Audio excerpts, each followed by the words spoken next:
Choisir tout, faire rimer ambition professionnelle et personnelle, prendre du temps pour soi, ne rien sacrifier.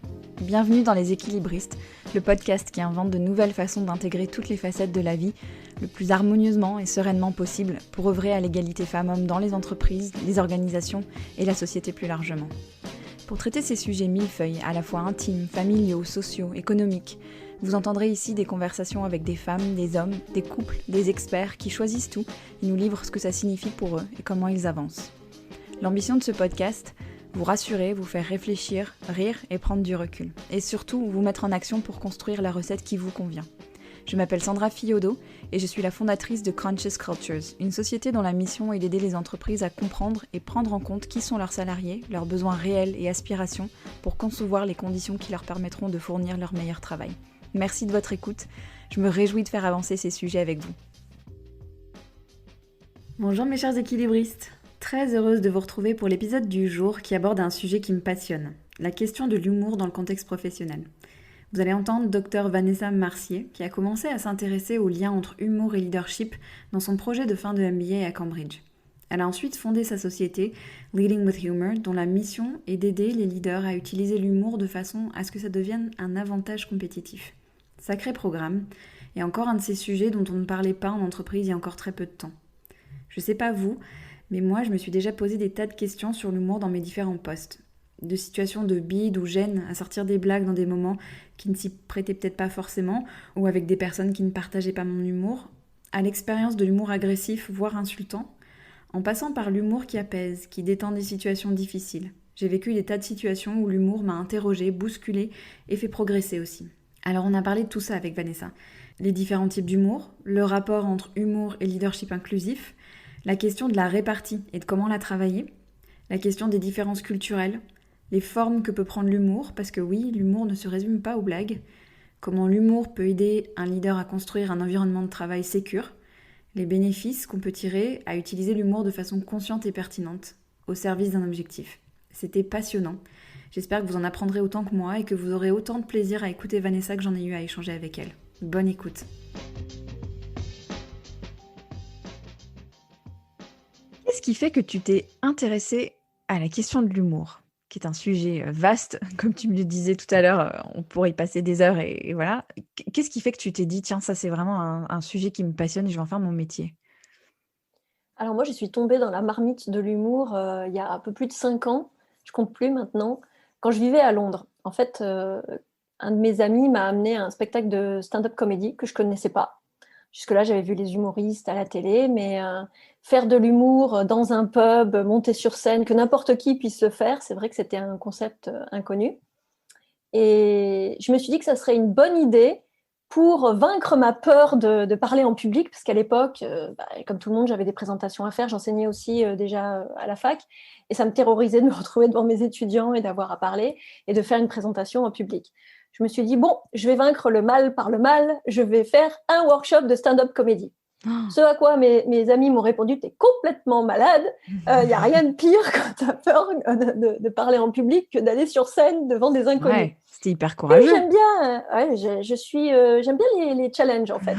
Ça c'est pas. Il faut savoir que la peur de parler en public est la première peur au monde. Ça passe devant la mort. Ah bon? Les gens ont plus peur de parler en public que de mourir en fait. C'est dingue ça. Ah ouais. Donc me voilà. En plus, j'étais en Angleterre, donc je suis quand même française. C'est pas ma langue maternelle. Donc je ne sais pas ce qui m'a passé par la tête en fait, mais je me suis sentie en confiance.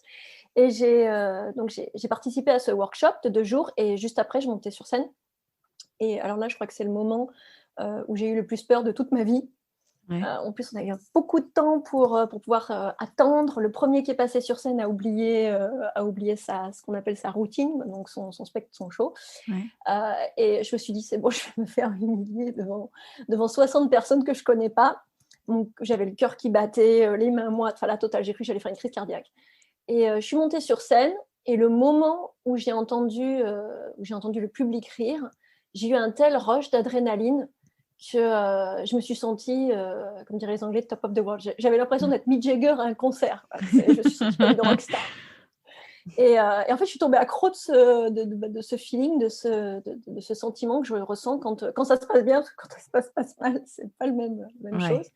Et je suis tombée complètement accro. Et depuis, j'en fais en amateur, en pro. Ça m'arrive d'être payée, donc je suis contente d'être Ah payée ouais. pour être comédienne.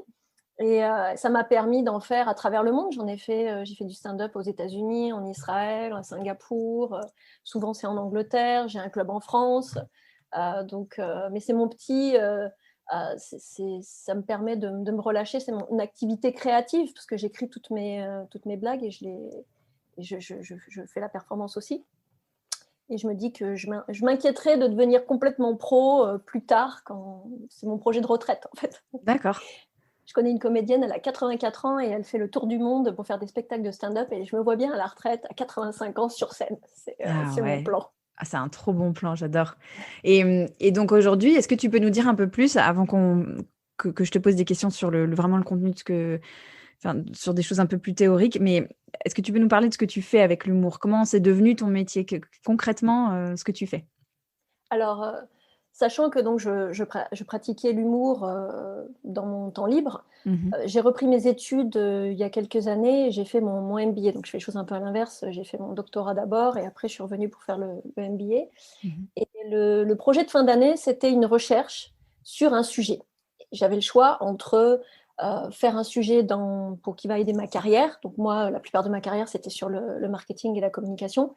Ou j'avais ce sujet qui me trottait dans la tête. J'ai retrouvé des notes dans mon téléphone datant de 2014 avec les deux mots humour, leadership. Donc comme quoi, c'est ça, dingue. C'est ça trop faisait un génial. moment que j'y pensais, mais je ne savais pas Ouais. comment les emboîter. Et j'en ai parlé à mes professeurs à Cambridge qui m'ont dit le sujet sur l'humour, c'est trop cool, vas-y. Mhm. Et je me suis dit, mais qu'est-ce que je vais en faire de ce sujet? Comment je vais trouver du boulot après avec ça? Comment je vais me vendre? Mais je me suis dit, bon, j'ai fait mon doctorat en pensant au marché du travail. Et j'ai passé 4 ans avec un sujet où je n'étais pas forcément passionnée, mais je pensais que ça allait m'apporter du travail. Là, je me suis dit, je vais me faire plaisir, je vais rechercher un sujet qui me plaît. Et en fait, j'ai eu raison, puisque dès que ça a été publié, on a été avec mon superviseur cité dans le Financial Times, on a écrit sur le sujet dans l'European Business Review. Les sociétés ont commencé à venir me voir et me dire, tu fais des conférences, est-ce que tu fais des formations? Et c'est de là que c'est parti. J'avais un travail, je venais de commencer dans un nouveau job Mhm. et je suis partie en me disant, c'est le moment ou jamais de tester l'entrepreneuriat et de voir jusqu'où je peux porter ce projet. C'est génial. Et, et donc, ce que je fais, c'est j'aide les leaders à utiliser l'humour de façon à ce que ça devienne un avantage compétitif, en fait. Mm. Donc, je transforme pas les leaders en comédiens. C'est pas du tout mon but. Je pense qu'il y a des personnes qui font beaucoup mieux que moi. Euh, je les aide à utiliser les mécanismes de l'humour, les techniques des comédiens pour pouvoir l'utiliser dans leur vie professionnelle. Et également, par ricochet, ça va aussi impacter leur vie personnelle. Je trouve que c'est l'outil ultime de l'intelligence émotionnelle. On parle beaucoup d'intelligence Ouais. émotionnelle. Et pour moi, l'humour, ça résume tout. Parce que pour l'utiliser de façon positive, j'entends, parce que l'humour, ça peut être une arme à double tranchant, Ouais. il faut pouvoir se connaître soi, Ouais. avoir une connaissance des autres, un intérêt pour les autres, faire preuve d'empathie. Et ça développe également nos compétences sociales. Ouais, c'est intéressant en t'écoutant dire ça. Je me dis, c'est peut-être pas un hasard si le sujet n'arrive que maintenant, entre guillemets, parce que rien que l'intelligence émotionnelle, c'est encore assez nouveau. Mais alors, l'humour, enfin, c'est encore plus, comme tu dis, c'est encore plus exposant, c'est encore plus impliquant, etc. Euh, J'aimerais bien qu'on parle de l'angle du genre. Parce que j'ai vu que tu étais finaliste du prix PWN en 2019 sur le Global Gender Balanced Leadership. Euh, et ça m'intéresse que tu nous expliques un peu c'est quoi le rapport entre l'humour et le leadership inclusif. Alors, le rapport, c'est tout dans la recherche que j'ai faite avec Cambridge, donc Mhm. mon projet de fin d'année. Ce qu'on a découvert, c'est que l'humour est différent en fonction des genres. Et bien plus que ça, parce que maintenant que je recherche le sujet depuis quelques années, l'humour est différent en fonction du genre, en fonction de l'âge également, et en fonction de la culture. Mm. Et on peut même aller plus loin, parce que dans mon projet, j'ai développé une méthode pour adapter son sens de l'humour en fonction du genre, mais également en fonction du statut hiérarchique Mhm. et de la situation. Mhm. Parce qu'on ne va pas utiliser le même humour si on est en face de son boss, en face de ses collègues ou en face des membres de son équipe. Ouais. Et on n'a pas le même humour si on est un homme ou une femme. Et c'est égalitaire et inclusif. Pourquoi ? Parce que quand on prend conscience de ces différences, on peut les utiliser à son avantage pour utiliser le bon type d'humour en fonction de la personne qu'on a en face de soi. Et c'est quoi les grandes différences? Parce qu'il y a une super vidéo, elle est vraiment géniale cette vidéo, on mettra dans les notes justement de tes travaux de recherche à Cambridge, sur l'utilisation de l'humour dans le contexte pro. Vous avez fait une étude à travers 21 pays. Et alors, ce qui m'a interpellée, tu disais les femmes étaient plus d'accord avec le fait que l'humour était un élément important de leur leadership, mais elles l'incluaient moins que les hommes. Comment ça se fait, ça? Alors, c'est que des statistiques, bien évidemment, Ouais. parce qu'il y a des femmes qui utilisent plus l'humour, il y a des hommes qui l'utilisent, qui sont moins à l'aise avec l'humour. Mais ce qui revient, c'est la notion de jugement, Mm. où en fait, les femmes ont beaucoup plus peur du jugement que les hommes. Et on va dire que toute la littérature qui a été faite sur le sujet des femmes et de l'humour n'aide pas vraiment à donner confiance aux femmes pour utiliser l'humour, puisque bien souvent on voit que les femmes ne devraient pas utiliser l'humour, que ça va réduire leur statut de leader, qu'elles feraient mieux de le garder pour soi. Et je ne suis pas d'accord, parce que beaucoup des recherches qui ont été faites sur le sujet et qui ne préconisent pas l'utilisation de l'humour pour les femmes ont été faites sans prendre en compte le type d'humour et le genre. Mhm. Si on met dans une même situation un homme et une femme et qu'on leur demande d'utiliser le même type d'humour, ça ne va pas avoir le même impact en fonction de son genre. Et Ouais. ça, c'est une notion qui fait que pour moi, ces recherches, elles sont fausses en fait.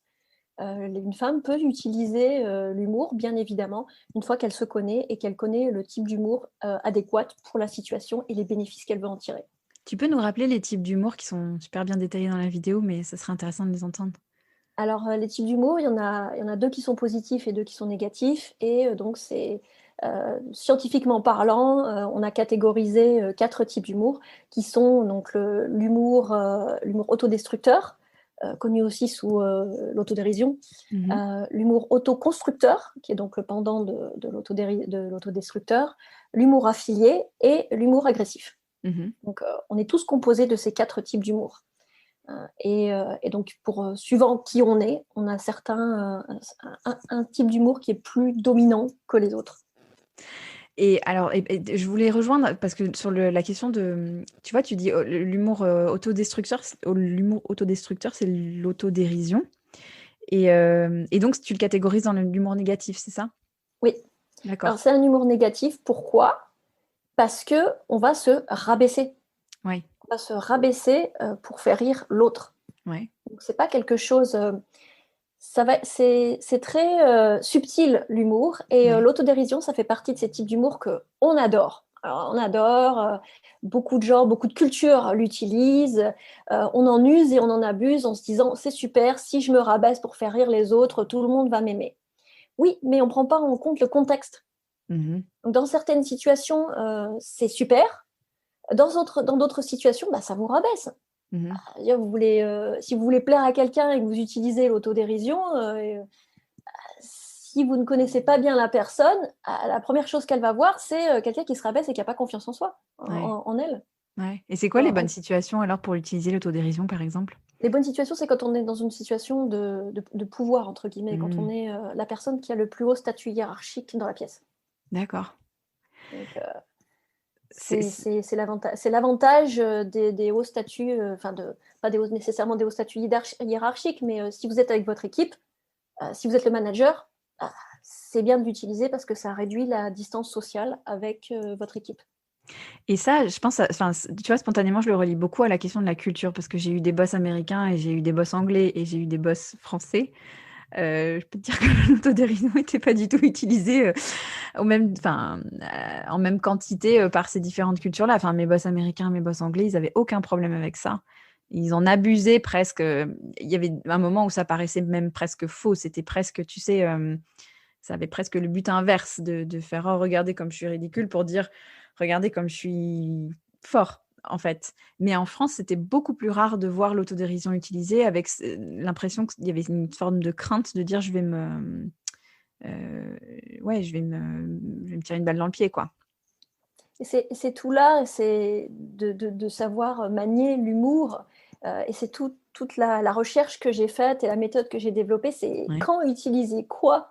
C'est ça. Et quand on est capable de voir les situations et d'utiliser en se disant, je suis dans telle situation, quel bénéfice je vais en retirer, Mhm. donc je vais utiliser tel type d'humour et moduler son type d'humour pour ne pas utiliser qu'une seule forme d'humour, mais plusieurs. Mhm. Et c'est là où on l'utilise de façon stratégique et qu'on est un leader qui sait utiliser l'humour, un humour leader. Ouais, un humour leader. Et alors, donc en fait, toi, ce que tu recommandes, c'est ça, c'est cette idée de l'utiliser avec intentionnalité versus Exactement. juste déballer son sens de l'humour habituel, celui qu'on a à la maison, on le ramène au bureau, quoi, c'est ça? C'est ce que j'appelle l'humour en conscience, quelque part. Ouais, ouais. La plupart d'entre nous, on utilise l'humour inconsciemment, dans le sens où on pense que c'est inné, on est né avec, certains l'ont pas, c'est au petit bonheur la chance, et donc on va l'utiliser, quelque chose nous fait rire à nous, on se dit ça va forcément faire rire les autres, et Mhm. on l'utilise sans se préoccuper des conséquences. Et ça, Mhm. c'est l'utiliser de façon inconsciente.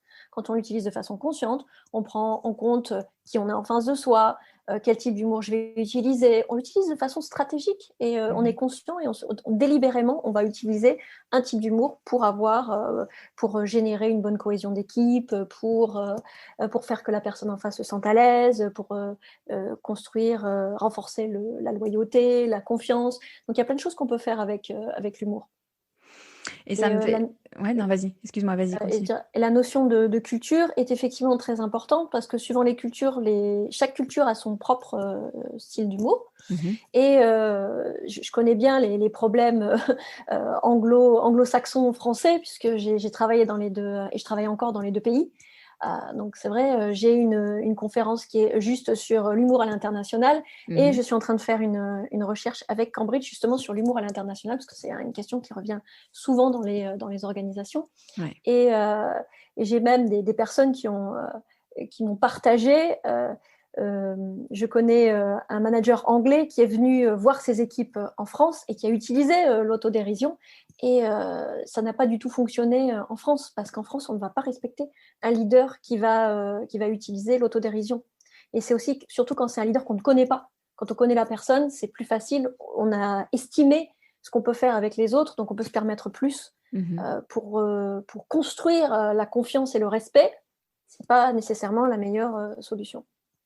Ouais, et tu dis souvent que l'humour est un langage, en fait, on le voit très bien avec ce que tu viens de dire là, c'est-à-dire qu'on peut absolument bloquer une relation en pensant bien faire et en amenant ce qu'on a l'habitude de faire, et totalement foirer le démarrage d'une relation, typiquement.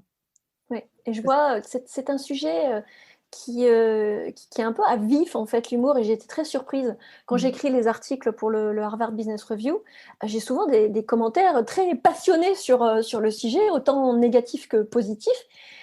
Et je me dis, ça parle vraiment aux gens. L'humour est un sujet qui fait écho, parce que tout le monde se rend compte qu'on l'utilise tous les jours.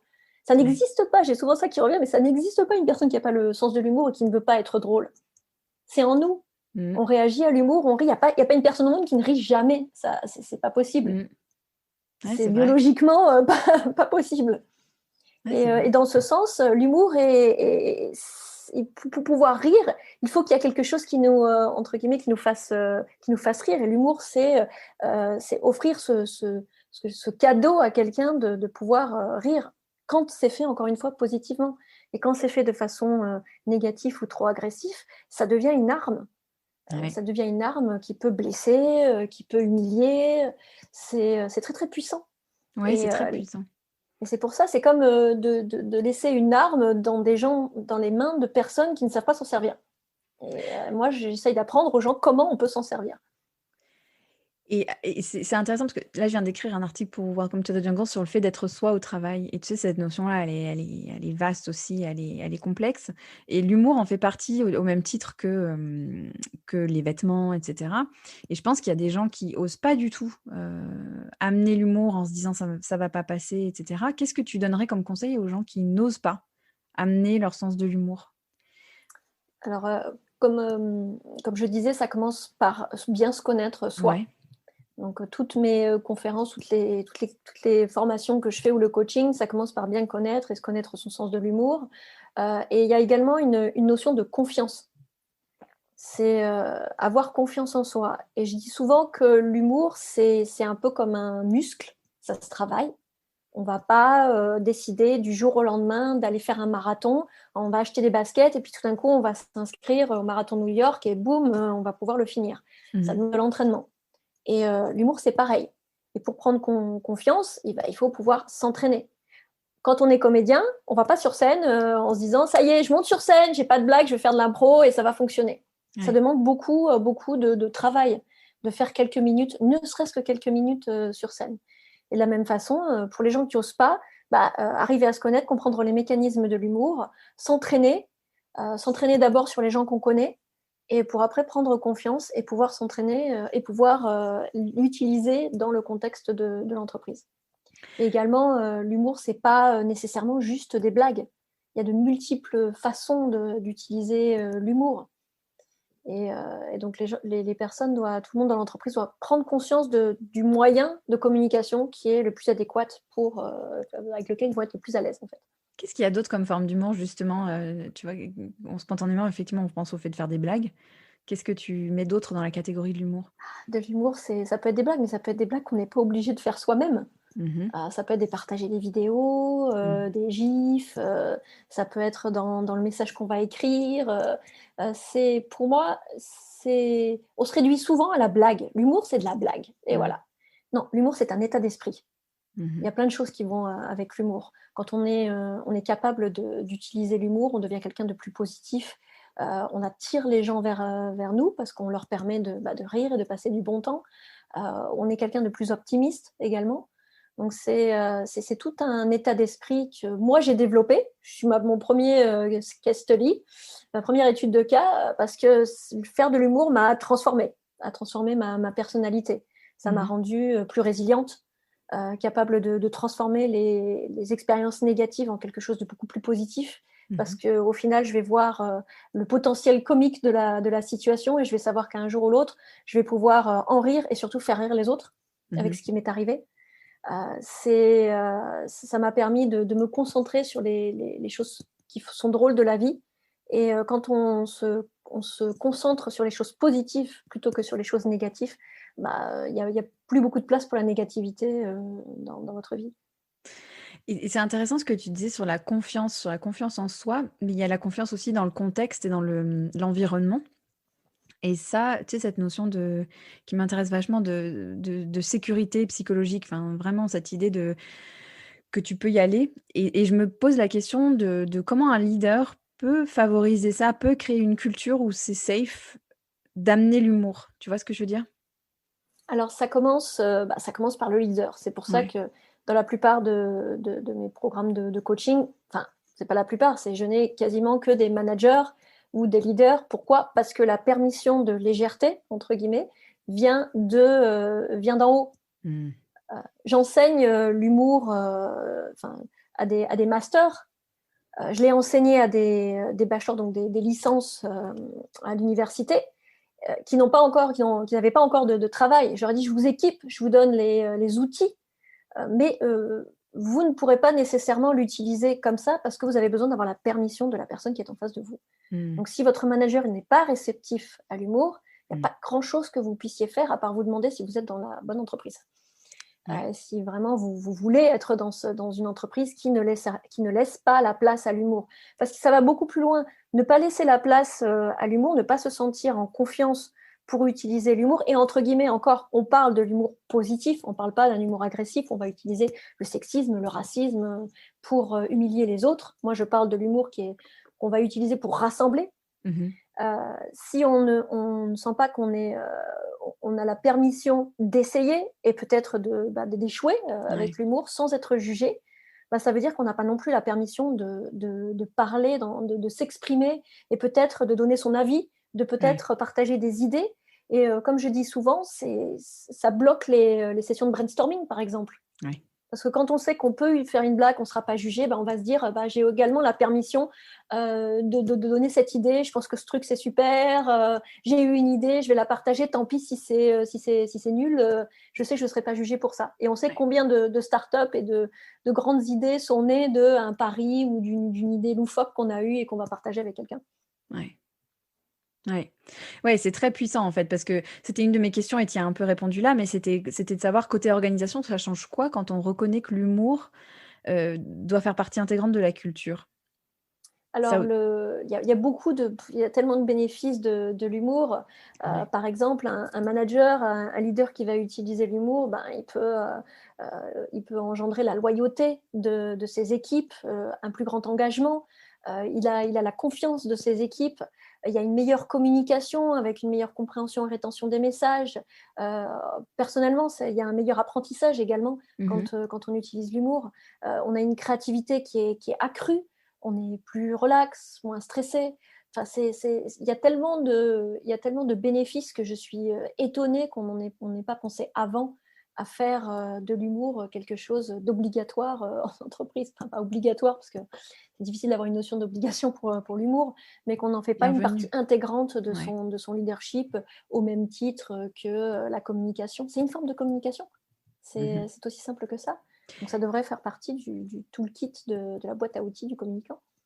mais j'ai l'impression qu'on est sur cette voie-là, puisque tu dis que tu enseignes ça maintenant dans les grandes écoles de commerce et tout. C'est plutôt, enfin, c'est génial.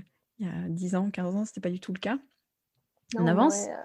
Oui, on avance, et je pense aussi que c'est mon profil qui fait ça quelque part, parce que je sais qu'il y a d'autres personnes qui sont sur ce créneau, entre guillemets, mais souvent ce sont des personnes qui souvent ce sont des comédiens qui n'ont pas nécessairement eu l'expérience en entreprise, ou ce sont des personnes en entreprise qui font les deux, mais d'avoir en plus le volet où je le recherche.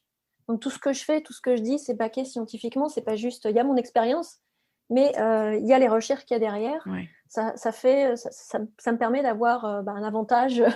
C'est ma USP, mon unique selling point, entre guillemets, et ça fait que je peux donner une vision j'ai une vision à 360 de l'humour que je partage dans les entreprises. Et tu t'es sollicité par tous les pays de la même manière, ou tu sens qu'il y a une prise plus importante dans certains pays, dans certaines cultures? Alors, principalement, je travaille sur le UK, donc sur le Royaume-Uni et la France. Et j'ai certains clients qui sont aux États-Unis, mais c'est vrai que c'est difficile de percer quand c'est loin. J'ai l'ambition un jour, effectivement, que l'humour puisse se répandre partout dans le monde. Mais effectivement, les cultures sont différentes, les approches sont différentes. En France, j'ai beaucoup de personnes intéressées pour les formations et les conférences. À l'étranger, ça va plus être du coaching. Je fais quelques conférences également, mais c'est vrai que le coaching, où les managers vont prendre personnellement sur eux de venir et de me dire, moi, je veux utiliser l'humour dans mon équipe. Et je vois que les résultats sont assez fantastiques, parce que j'ai commencé le coaching que l'année dernière, et j'ai des clients qui sont restés presque toute l'année avec moi. Et notamment, j'ai un client donc anglais qui a utilisé l'humour d'abord dans les réunions. Et grâce à l'utilisation de l'humour, il me dit que ces réunions sont passées de 1h30 à 40 minutes. Et qu'on est passé d'une situation où il y avait du conflit, où il était sans arrêt en train de modérer les discussions, et d'arriver à obtenir de ses collègues qui fassent le travail et qui ne voulaient pas collaborer, à une collaboration totale et tous les problèmes réglés à la fin de la réunion. Donc les réunions sont devenues beaucoup plus productives. Et récemment, il me partageait qu'il a utilisé l'humour dans une série d'investigations, donc des discussions qui sont vraiment très compliquées et difficiles, dans un cas de discrimination. Et donc c'est quelque chose d'assez périlleux. Et je lui ai demandé, est-ce que vous auriez utilisé l'humour avant? Il me dit non, franchement, là c'était vraiment la situation entre guillemets casse-gueule, si je peux m'exprimer, où on se dit, je ne vais pas utiliser l'humour dans un cas où il y a les syndicats, une personne qui accuse son manager de discrimination. Donc, c'était très, très touchy. Et pourtant, il l'a utilisé et il a été félicité par la représentante du syndicat pour avoir réussi à mener une série de discussions difficiles avec empathie, avec une pointe de légèreté qui fait que c'était jamais vraiment trop grave et trop lourd. Chaque fois qu'il sentait que vraiment c'était difficile, il mettait un peu d'humour pour pouvoir rebondir, remettre et la situation, que ça soit plus facile de s'ouvrir, parce qu'on sait que ces discussions sont compliquées. C'est vraiment très difficile de vivre ces situations. Et pour que la personne soit à l'aise, qu'elle se sente bien, qu'elle puisse partager, qu'elle se sente en confiance. Donc, il a réussi à faire tout ça de façon à ce que la personne puisse partager son expérience sans que ça soit trop difficile pour elle. Il est formidable cet exemple parce qu'on se dit c'est vraiment un terreau de confiance et de rassemblement en fait et de ramener les gens ensemble dans des circonstances où potentiellement ils s'écartent quoi et où la communication a du mal. Oui, et Et oui, pardon, et il non, a non, su vas-y. utiliser l'humour dès le début pour pouvoir établir un climat de confiance Ouais. avec cette personne. Et là, tu en parles, tu me fais une super transition, mais sur cette notion de discrimination, parfois l'humour, tu l'as dit tout à l'heure, c'est une arme. Où ça fait mal, et j'ai souvent eu cette discussion avec des amis ou même avec mes auditrices sur la question de la répartie. Tu vois, quand tu es l'objet d'humour, qui te met mal, enfin qui te met mal à l'aise, qui te déplaît, comment est-ce qu'on peut, il y a plein de gens qui disent: «Ah, 1 heure après, je savais ce que j'aurais dû dire, mais sur le coup, j'ai rien su dire. J'étais scotchée, je savais pas quoi dire». Qu'est-ce qu'on peut faire dans l'instant et comment est-ce qu'on peut s'entraîner à avoir de la répartie? Alors, c'est la répartie, c'est revenu souvent et tu me disais tout à l'heure, que souvent ce sont des femmes et justement, c'est vrai Ouais. que j'ai fait pas mal de workshops et de conférences dans des réseaux de femmes sur l'art de la répartie. Mmh. Parce qu'on se rend compte que c'est beaucoup plus complexe qu'on ne pense. Ce à quoi Mmh. tu fais référence, c'est ce qu'on appelle le brain freeze. Donc, c'est Mmh. quand son cerveau gèle sous Mmh. la pression en fait de la situation, le stress de la situation. On peut pas, on pense à rien et on sort de la pièce. Mmh. Et là, boum, ça nous vient parce que la pression est partie. Et effectivement, je fais mes conférences parce que je veux que les personnes comprennent que l'humour, c'est blessant quand c'est mal utilisé. Mmh. Selon les recherches scientifiques, ça peut être la blessure s'apparente à une blessure physique Mmh et mh. peut être ressentie comme un traumatisme jusqu'à plusieurs années Mmh. après que ça ait lieu. Je Mmh. pense qu'on se souvient tous des humiliations qu'on a eues au bac à sable, à l'école, au collège, à l'université. Les humiliations en public, quelqu'un vous fait une blague, vous ne savez pas quoi répondre, vous êtes la cible de la blague, Mmh. vous venez de vous faire humilier, on s'en souvient tous, c'est quelque chose qui reste. Et Ouais, c'est pareil dans les entreprises. On a toujours cette notion du bully, entre guillemets, du petit ouais. tyran d'entreprise qui va se servir de vous. Alors, je refuse de penser que les gens, la majorité des personnes font ça sciemment et consciemment. Ouais. Il y en a sans doute, Il mais y en a, je mais préfère donner ouais. le bénéfice du doute et Mmh mh. penser que quand on fait ça, on n'en est pas conscient. Ouais. D'où ma notion de l'humour en conscience et l'humour entre guillemets inconscient. Parce que pour moi, on ne se lève pas un matin en se disant je vais humilier cette personne. Ça peut marcher peut-être à l'école, mais en entreprise, je pense que plutôt on se dit moi ça me fait rire, donc ça va sûrement le faire rire. Et la personne, on projette que la personne va savoir qu'on fait une blague. Mmh. Or, tout le monde ne le sait pas, tout le monde ne le devine pas, c'est pas aussi clair que ça. Et surtout, c'est très centré sur nous en fait, parce qu'on va se dire Ouais, moi ça me fait rire. Alors que le bon positionnement, c'est qu'est-ce qui va faire rire l'autre. ouais. Ouais, ouais, ouais. Tu vois, je repense à une situation très précise, et où sur le coup, moi, ma plus grande, résistance avait été de ne pas rire à la blague. Tellement je savais pas quoi répondre, c'était c'était à table. J'en rigole maintenant tellement je me dis: «Ça passerait plus aujourd'hui». Mais je venais d'arriver dans une entreprise et j'étais à table avec, pas mal des dirigeants. Et un des dirigeants me dit: «Ah mais tu sais qu'on offre la ligature des trompes aux jeunes femmes», parce qu'ils avaient trop de congés mat à leur goût. Et tout le monde était mort de rire à table et moi je me disais: «Mais c'est pas possible de dire un truc pareil». J'imaginais la blague inverse qui aurait pour objet un homme et je me suis dit on aurait traité on aurait traité la femme de folle, on l'aurait enfermée. Là, ça faisait rire tout le monde. Ma résistance avait été de ne pas rire. Déjà, j'avais trouvé ça audacieux de ma part parce que tout le monde était rire, on était censé rire. Mais tu vois, après coup, je me suis dit comment est-ce que j'aurais pu répondre, quoi. Enfin, sans tomber dans une agressivité ou me mettre au niveau de cette blague-là que je trouvais, tu vois, violente et insultante, quoi. Alors, contrairement à ce que tu penses, il y en a encore. Hein. Ouais, Les ouais. gens sont toujours surpris, ils me disent, mais non, avec MeToo et tout, ça peut pas exister. Mais si, je vous jure, ça existe encore. J'en vois dans les entreprises, Ouais. j'ai des personnes qui le partagent, ça existe. Mais j'ai arrêté de donner des exemples parce que le problème, c'est que beaucoup de gens, quand on partage ces exemples, vont dire, c'est pas de l'humour, c'est du harcèlement. C'est Ça, je l'ai eu exactement ça.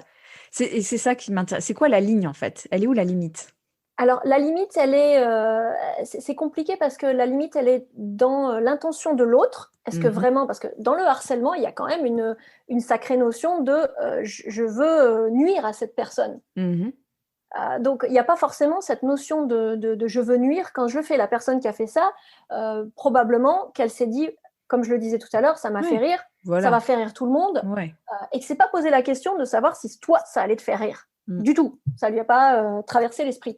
De là à dire que cette personne de là à aller reporter cette personne pour du harcèlement, Non, il faudrait que ça soit répétitif, il tout à faudrait que ça fait. soit. Voilà. Donc, il y a quand même une sacrée limite. Et c'est aussi comment toi, tu le gères. À quel point ça va t'affecter personnellement. Mhm. Est-ce que c'est donc une blague où, ok, c'est une mauvaise blague, mais ça arrive une fois, donc c'est maladroit, donc ok, je peux vivre avec. Ou est-ce que je me sens vraiment insultée, vraiment blessée? Est-ce que c'est répétitif? Là où oui, c'est du harcèlement. Mhm. Et surtout, qu'est-ce que ça va engendrer si je réponds ou pas à ça? Dans le sens, si je lui réponds et que je lui balance ce que j'ai en tête, est-ce que si c'est mon boss, je vais me faire virer ou pas? Si c'est un collègue avec qui je travaille, est-ce que ça va faire en sorte de générer une mauvaise relation? Donc il y a Mhm. toutes ces choses-là, donc c'est très compliqué parce qu'il y a toutes ces choses-là qui rentrent en ligne de compte. Ouais. Moi, je préconise et j'utilise la répartie à travers l'humour. Ouais. Et là-dedans également, c'est complexe parce que comme tu me disais, je ne veux pas répondre et me mettre sur le même niveau. Ouais. Et ça dépend de tes valeurs personnelles. Ouais, tout à fait. Moi, je réponds. Et je réponds, moi, mon type d'humour, il est agressif. J'ai un type d'humour qui est très masculin. Mm. Donc, moi, je réponds de la même façon sur le même truc. Et moi, ce que tu as dit, j'aurais répondu quelque chose dans le même top. Ah, qu'est-ce que ce serait si on vous coupait les Ouais, vannes la à vous aussi? vasectomie. Ouais, ouais. Voilà, si on vous faisait une petite vasectomie, vous vous sentirez mieux? Donc, moi, j'aurais répondu Mm. boss, pas boss, quitte à ce que ça me mette en péril, je l'aurais Ouais. fait parce que c'est ma personnalité. Et que si on me parle comme ça, je veux que la personne comprenne que si elle me parle comme ça, je réponds et je ne me laisserai pas faire.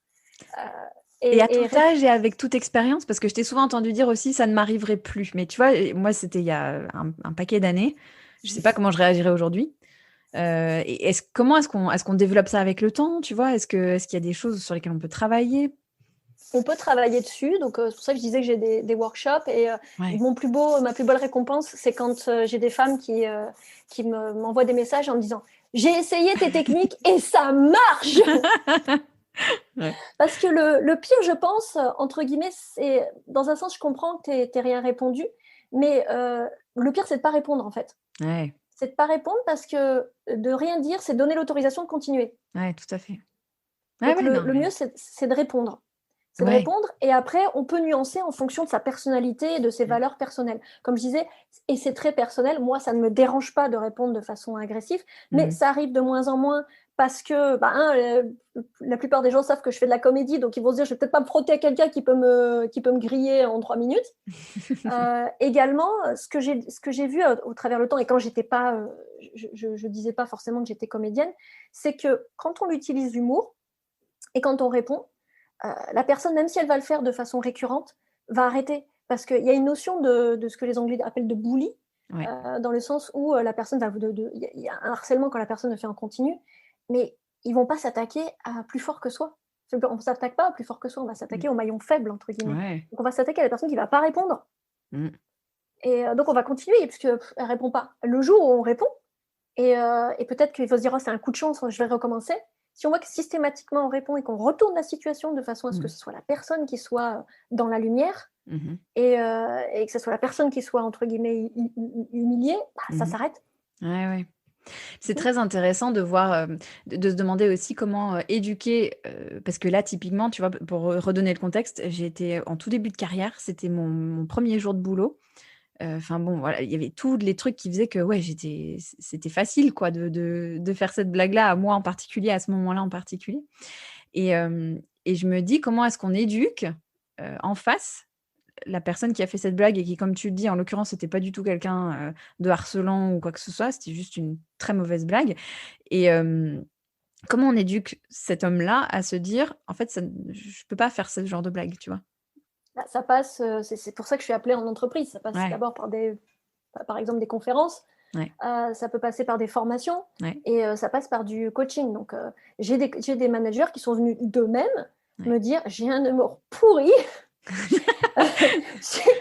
J'ai quelqu'un, j'ai un client qui m'a dit: «C'est tellement pourri que même mon partenaire, enfin ma partenaire, se plaint». Donc c'est pour dire à quel point ça déborde et je suis interdit de faire des blagues dans les relations dans Ah ouais. les réunions familiales.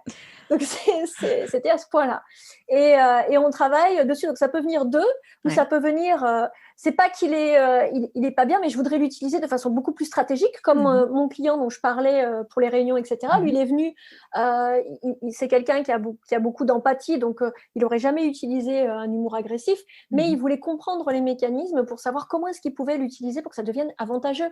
Ouais. Et une des meilleures, enfin des meilleurs feedbacks qu'il m'a dit, c'est avant j'utilisais l'humour pour me protéger des Mmh. situations. Pour arriver, il y a une situation de stress, je vais utiliser l'humour. Il dit maintenant, je l'utilise pour transformer, pour créer les environnements de travail dans lesquels je veux travailler, les Ouais. environnements dans lesquels je me Ouais. sens à l'aise et dans lesquels je veux travailler. Et ça, c'est juste ce que je lui ai répondu. C'est pour ça que j'ai créé Leading with Humour. C'est exactement pour ça. C'est pour qu'on puisse créer des environnements de travail où on ne travaille plus, en fait, parce que le travail devient fun. Ouais. Et non pas grâce à un flipper, un baby-foot et tout ça, mais grâce à la plus grande richesse des entreprises que sont les personnes. Tu me fais une tran J'adore parce que tu me fais des super transitions. C'était exactement la question que je voulais te poser parce que toutes les 2, sur des thématiques différentes, on travaille à cette idée de créer intentionnellement certaines conditions de culture et certaines, et j'ai adoré ce que tu disais dans ta TED Talk, que tu as dû faire à distance, ma pauvre, c'est par vidéo et tout, mais qui était super intéressante et tu rappelais à quel point le l'humour ne coûte rien, en fait. Tu parlais de baby-foot, mais on s'embarque, mais c'est vrai aussi sur les sujets que j'aborde moi, on s'embarque sur des choses très compliquées, très coûteuses, pour, créer une culture inclusive et au final, l'humour, c'est accessible, quoi. L'humour, ça coûte rien, à part un peu de boulot sur soi, souvent, c'est peut-être pour ça. Mais qu'est-ce que Ça, tu peux c'est compléter sur ça? Bah, je dirais que c'est même, c'est pas que ça coûte rien, c'est que c'est déjà, ça fait partie de nous, c'est déjà Ouais, en nous. Donc ouais. c'est même pas c'est 0, c'est gratuit, on l'a. Il y a pas besoin de créer une nouvelle plateforme, ce que je dis dans le TED Talk, une nouvelle Mmh. plateforme, un nouvel outil et c'est vrai qu'on a tendance à investir énormément extérieurement Ouais, pour, l'inclusion et la diversité, ouais, alors qu'en fait, ça demande surtout de d'investir intérieurement. ouais, Et de se remettre en ouais. question. Et c'est ça, quand je parle d'humour, il n'y a pas vraiment, il n'y a pas une formule magique, un outil, ça demande de travailler sur soi. C'est pour ça que j'ai développé le coaching, Mmh. parce que c'est pas une conférence, on va avoir les notions théoriques, mais ça Mmh. va beaucoup plus loin que ça. Et souvent dans les conférences, j'ai dit oui, en 1 heure, c'était pas assez. Bah évidemment, en 1 heure, c'est pas assez. Moi, l'humour, je peux t'en parler pendant 3 ans non-stop. Mmh. C'est évidemment, il n'y a pas tous les outils, il y a pas, ça demande un investissement plus grand. Mais ceux qui se sont investis ont vu les résultats que je dis qui sont énormes. On va conclure là-dessus parce que j'adore ce que tu dis là, cette idée d'investissement à l'intérieur. Cette idée que et je suis de plus en plus convaincue que c'est par là que ça passera en fait, que de tous les enjeux aujourd'hui dans les entreprises qui ne sont que les miroirs des enjeux à l'extérieur, mais passeront par une meilleure connaissance de soi et une meilleure acceptation de soi au service des relations avec les autres.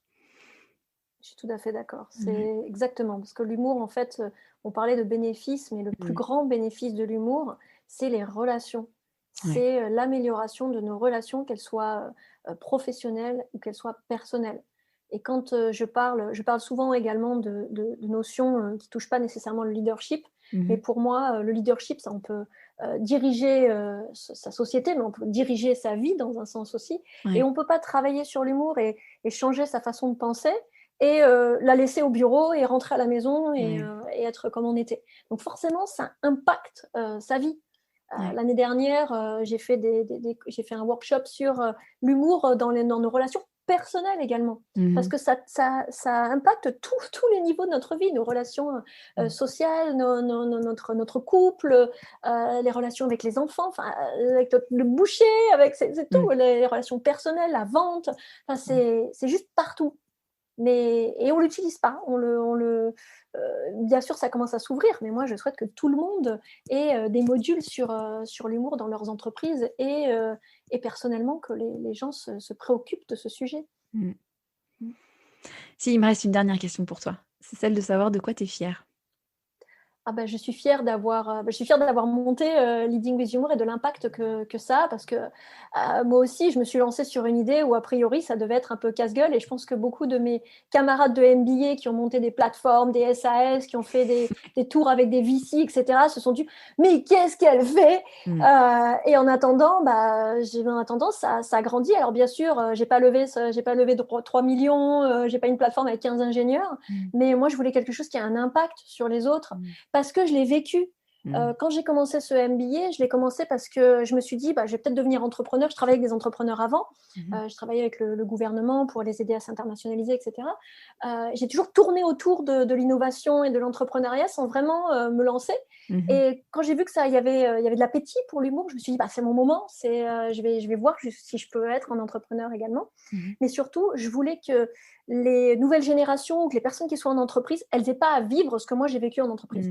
Je voulais aider à former des leaders qui auraient été le leader que j'aurais aimé avoir quand j'étais dans une entreprise et que j'ai peu rencontré en fait. En Angleterre, j'ai bossé en Angleterre, il y a beaucoup de mentorat, de personnes qui vous soutiennent, qui vous aident, de formation. Moi, j'étais dans une entreprise où on m'a quasiment jamais formée. Et j'ai pas eu de mentor, et plus que des mentors, mes leaders, ça a été des personnes qui étaient contre le développement de leurs collègues, Donc ça, je l'ai assez mal vécu. Et je me suis dit, quand j'ai réfléchi à ma boîte, je me suis dit, avec mon petit pouvoir, avec mon petit talent, qu'est-ce que je peux faire ?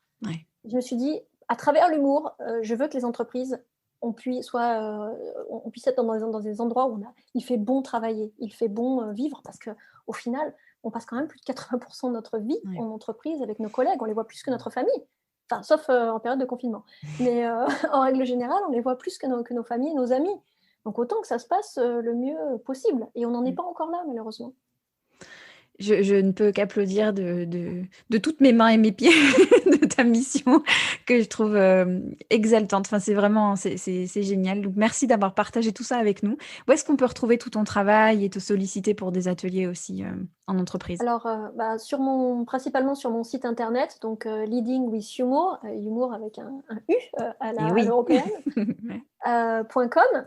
Et puis sur les réseaux sociaux, donc sur LinkedIn, c'est vrai que je suis plus active sur LinkedIn, mais également j'essaie de partager le fait d'être un entrepreneur dans l'humour sur Facebook ou sur Instagram, mais principalement, oui, le site internet pour en savoir plus sur les conférences, le coaching ou les formations. Et j'espère que ça fera partie des modules de formation, comme les ventes, comme la communication, qui seront obligatoires en entreprise pour que tout le monde ait cette connaissance de l'impact de l'humour et maîtrise les codes pour que ça soit fun de travailler en entreprise. Ouais.